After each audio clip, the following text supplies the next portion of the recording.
HP di malam hari itu ternyata dampaknya lebih besar. Ya, pertama terus lihat itu dan akhirnya terus konsentrasi di situ. Apa yang terjadi? Mata kena dulu. Mata, korneanya bisa kering dan capek, sakit kepala, sakit mata, dan lensanya terganggu. Lensa terganggu itu mengganggu, akhirnya Anda jadi kacamata mungkin menjadi lebih tebal.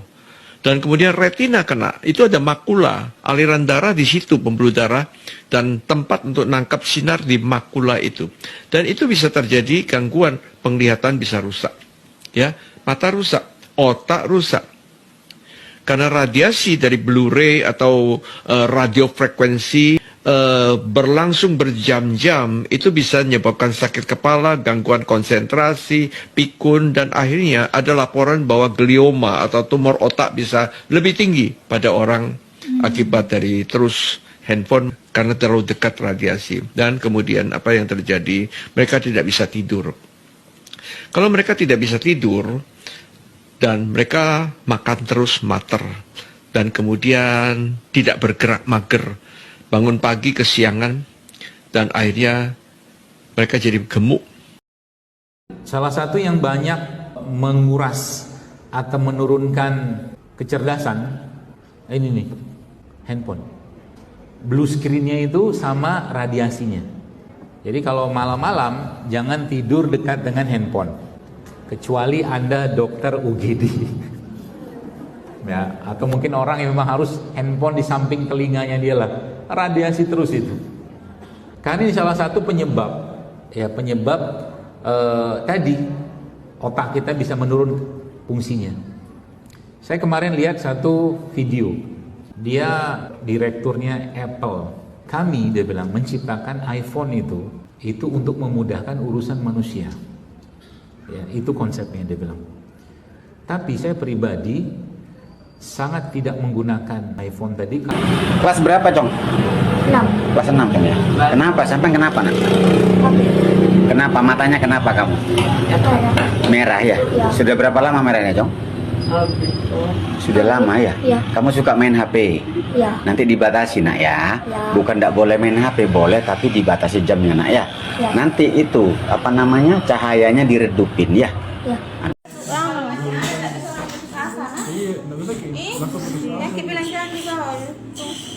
Sudah menurun.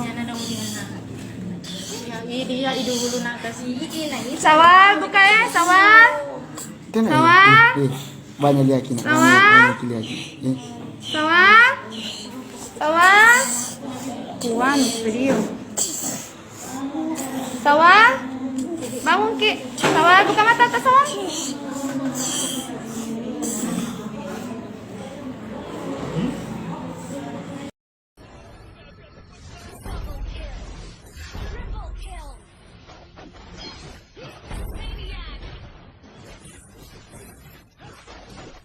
Ya, beginilah kondisi bocah kecil akibat kebanyakan bermain HP. Oke, buat para bunda, hati-hati nih anaknya, jangan sampai main HP melebihi 1 jam karena bahaya ya.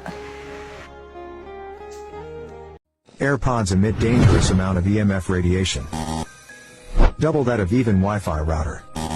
Imagine putting a router in your ear for hours. Here's how to fix the problem.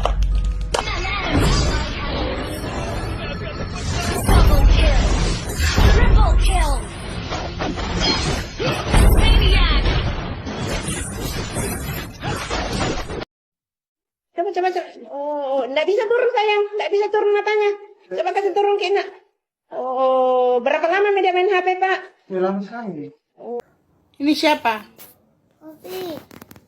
Jangan main HP ya. Nanti mata kayak begitu. Stop ya. Berhenti ya. Awas. Tes radiasi alat elektronik pakai rangkaian ini. Pertama kita tes solder dulu jas. Belum disentuh lampunya udah nyala. Nampaknya kuat JG. Lanjut kita tes handphone yang lagi di-charge. Ini kondisi radiasinya sebelum di-charge. Charge dulu. Ini kondisi radiasinya sesudah di-charge. Ternyata kuat juga guys ya. Jangan terlalu sering main handphone saat di-charge guys. Pemirsa, seorang pelajar kelas 1 SMP asal Subang, Jawa Barat meninggal dunia akibat dampak dari kecanduan bermain game online. Bocah laki-laki usia 12 tahun tersebut meninggal dengan diagnosa gangguan syaraf.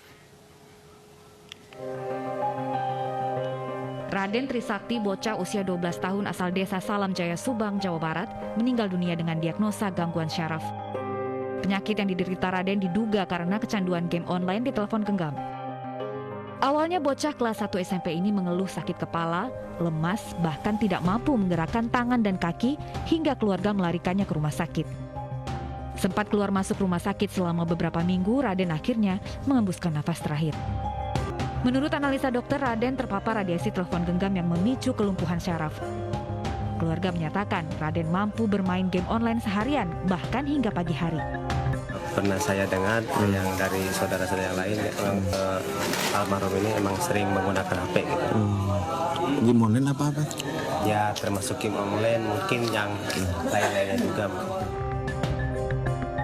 Peristiwa ini hendaknya menjadi perhatian orang tua agar senantiasa mengawasi anak-anak, terutama saat menggunakan peralatan yang memiliki pengaruh pada kesehatan putra-putri mereka. Dari Subang, Jawa Barat, Yudi Heriawan, iNews melaporkan. Dan untuk membahas lebih lanjut sudah bergabung bersama kami ada Dr. Stefani Pangestian, seorang dokter umum. Selamat siang, dokter. Halo, selamat siang semuanya. Iya, dokter, ini melihat kasus ini pertanyaannya berapa sih jam ideal maksimal seseorang, apalagi ini anak-anak yang boleh berinteraksi dengan handphone atau bermain game online? Ya, baiknya untuk anak-anak dibatasi bermain gadget 1 sampai 2 jam per hari. Itu maksimal ya 1 sampai 2 jam. Nah, pertanyaannya apabila dijeda kemudian bermain lagi, ini seharian apakah boleh bermain lagi atau bermain handphone? Baiknya sih dijeda. Kita ada metode seperti 20 menit melihat layar, lalu 20 detik kita ajak anak untuk melihat objek jauh agar mata tidak terlalu lelah. Nah, dalam kasus ini dicurigai bahwa anak ini yang bermain game online hingga tewas ini ada gangguan syaraf. Sebenarnya pengaruh dari kebanyakan melihat handphone berlama-lama itu ke syaraf apa, Dok? Dan bagaimana kita menanganinya agar tadi tidak terkena gangguan syaraf ini?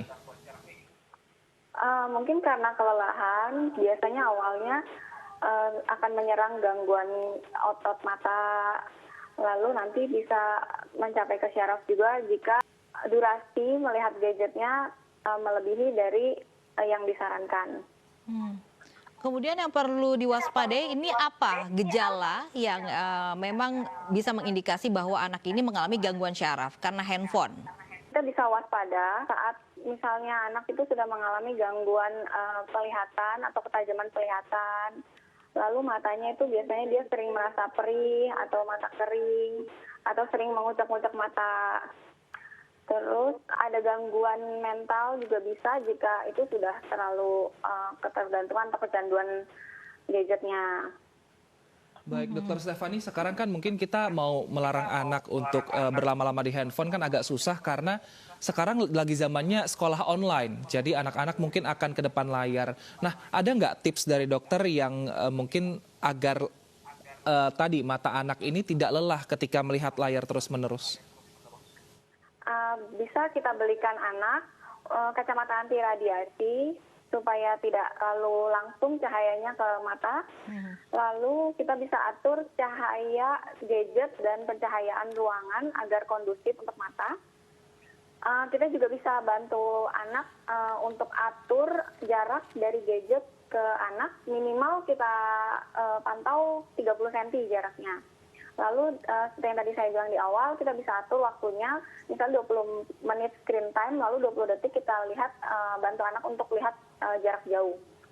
Lalu jangan lupa juga sih untuk cek kesehatan mata secara berkala bagi anak, juga konsumsi vitamin untuk kesehatan mata.